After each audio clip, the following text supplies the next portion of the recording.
wanti kun waliin miti amma maallaqa as keessa deddeemu tokko maallaqa gurguran tokko maallaqa waliin qabee kuma kudhanirraa yoo maallaqa kaasii waliin qabee nama hajamaa tokko obbellee kuma kudhanirratti hanga fudhatantu jira. Baankii dhiisee namni nama dhuunfarraa maallaqa fudhatee waa irra kaa'uutu jira.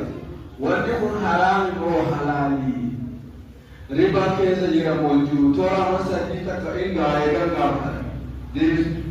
Deebisaa isin dandeenyu. Hin arganne waa'ee sharafaa kana keessa turre waa'ee sharafaati. Waa'ee sharafaa kana keessa turre maalummaan isin kinaaniif. Maalummaan isin kinaaniifne.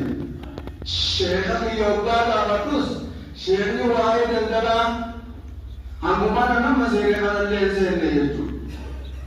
Wanni tun dhiiroo akkamii hanga ammaa fatwaan isin kennamne inshaallah bilcheessee qoree fatwaa warra waan kana muuxannaa qabus hundumaa wal mari'achiifnee fatwaa itti kennamuudhaaf itti yaalamaa jira malee hanga ammaatti hin kennamne jechuudha. Tanaa wal fakkaatoo wanni nama dhiboontu jira. Wanni si dhiboontu jira baankiin raamnis.